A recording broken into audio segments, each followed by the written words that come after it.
Сайн байцгаана үзэгчдээ Монгол хүний үнэлэмжийг илтгэсэн Монгол хэмээх нэртэй намаараа олонний танил болоод байгаа зохиолч Ууган Баярыг бид студидд урьж ирэлээд байна. Тэгэхээр энэхүү номны гол утга санаа нь бас Монгол хэмээх энэ нэрний үнэлэмжийг тийм ээ дээшлүүлэх зорилготой. Тэгэхээр та бүхэн 5 минут байгаа. Хоёулаа Монгол хэмээх энэ нэрний үнэлэмжийн талаар ярилцсан. Тэгэхээр 2014 оны 1 сард ном гарсан уу? Тэгсэн. Энэ номороо яг юу хэлхийг зорьсон бэ? Монгол хэмээх номороо Монгол хэмээх номороо би юу хэлэх гээд байна вэ гэхээр зэрэг Монгол гэдэг үгийг үндсэн утгаар нь хэрэглэе гэсэн урайтай давхар агуулгаар бичсэн байгаа. Энэ Монгол гэдэг үг маань бид нарыг хэлдэг Монгол үндэстэн тийм Монгол улсыг Монгол хэлийг маань хэлдэг юм аа. Тэр утгаар нь хэрэглэе гэсэн урай дэлхийд ихэнд хийх зорилгоор би бичсэн байгаа. Тэгэхээр зэрэг бидний мэдхийн хүмүүс шүүмжлээд ирэхээр зэрэг дургуутсдаг. Тийм учраас би өөрийнхөө амьдралыг ингээд тийм хүмүүст уншуулаад хөтөлж үзүүлж Монгол хүн яаж амьдардаг, юунд баярладаг, юунд гуйдаг те, юунд сэтгэл хангалуун байдгүй гэдгийг өөрийнхөө амьдралаар харуулж тэгээд эцсийн эцэд хүн болгон адилхан шүү дээ. Бид нарыг л Монгол гэж дуудаа гэсэн утгаар бичсэн байна.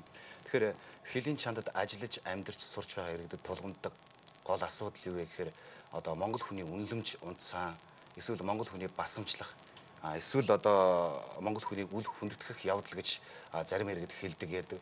Тэгэхээр та энэ тал дээр санал нийлж байна уу? Ер нь яагаад Монгол хэмээх энэ нэрний үнэлэмж унаад байгаа болоо? Үнэхээр унаад байна таны бодлоор?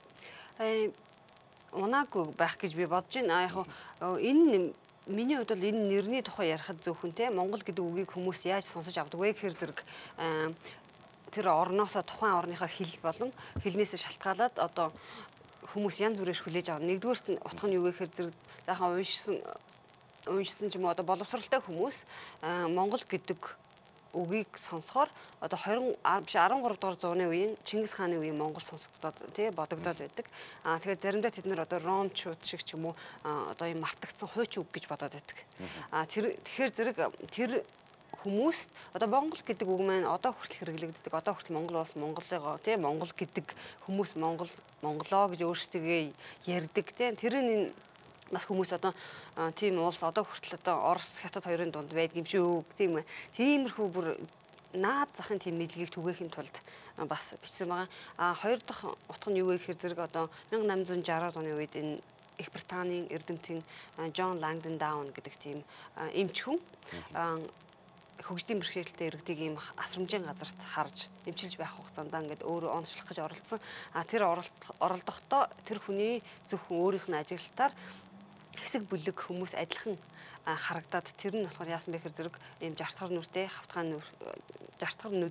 хавтгай нүүртэй байснаас ингээ монголжуу царайтай юм уу да тийм учраас Тэнэг Монгол гэдэг тийм оношийг бий болгосон байгаа. Тэгэхээр тэр нь болохоор монголизм буюу монголоид гэд дэлхийд даяар нэршээд онош болоод тэгэхээр зэрэг олон хил дээр олон улсад тэгэхээр монголоид монголизм юм уу монгол гэхээр зэрэг хүмүүс даун синдромтой хүмүүсийг бодоод байдаг. Тэгэхээр хэдийгээр 1965 онд одоо тий дэлхийн эрүүл мэндийн байгууллага бол зогсоохыг уриалаад зогсоосон боловч одоо амьдрал дээр өдийг хэрэглэгдээд байж байна. Зарим хүмүүст бүх хүмүүс биш л те. Тэгээд энэ утгаас бас үүдсэн 3 дахь нэг утга нь болохоор зэрэг Монгол гэдэг үгийг хүмүүс одоо тэнэг молгоо юм уу онигоо шиг тэгж хэрэглэдэг. Одоо жишээлх юм бол одоо what a Mongol гэж одоо нэг Америкт нэг залуу тийм оюутан залуу зүгээр нэг жижигхэн алдаа гаргахад тэгж хэлүүлсэн гэж байгаа байхгүй. Тэгэхээр зэрэг тэр нь яаж яана гэхээр зэрэг ямар тэнэг юм бэ гэсэн утгаар хэлүүлчихэж байгаа байхгүй. Тэгэхээр зэрэг одоо бид нар эхлээд мэддэггүй байж одоо ингээд дотор нь ороод хутгалдаад ирэхээр зэрэг хар ярианд нь байдаг юм байна.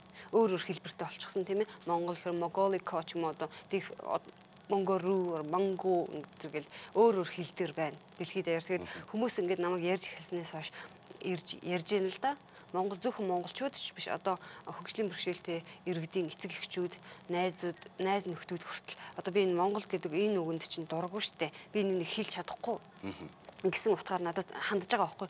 Тэгэхээр би та Монгол гэж хэлж чадна. Та намайг Монгол гэд дуудаа гэхээр ямар сонирн бэ? Нэрээ би тэгж болох юм уу гэж асууж байгаа байхгүй. Тэгэхээр зэрэг би тий та намайг Монгол гэж хэлж болно. Миний нүд рүү их сараад те Монгол гэж бид нар өөрсдөө бардам дуудаж чаддаг.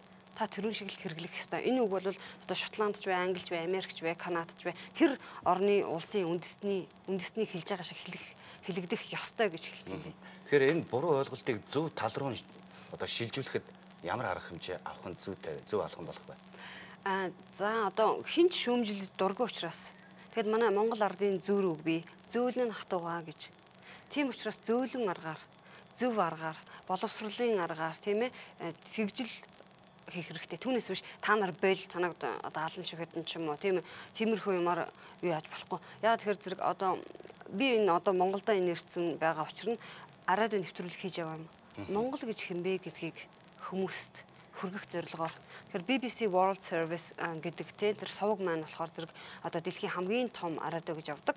190 гаруй сая сонсогчтой дэлхийд даяар тэгээд тэнд тэг хүмүүст хүрхийг би зорьсон юм байгаа. Тэгэхээр одоо тэр нэвтрүүлэг маань одоо 11 12 сард цацагдах бах. Тэгэхээр тэр боломжийг ашиглаад би монголчуудаа юу гэж уриалах гэдэг вэ гэхээр зэрэг тийм гадаадад амьдэрдэгч бай, дотоодод амьдэрдэгч бай. Бүгдөө одоо Twitter гэж нэг сайхан юм байна, Facebook гэж нэг сайхан юм байна. Тэднийг ашиглаад дэлхийг тийм үү бид нарыг сонсооч. Монгол гэдэг улс байдаг, Монгол гэдэг үндэстэн байдаг, Монгол гэдэг хэл байдаг, Монгол гэдэг хүн байдаг, Монгол гэдэг үгэнд эзэн байдаг. Бид нарыг соён гэгэрүүлэх.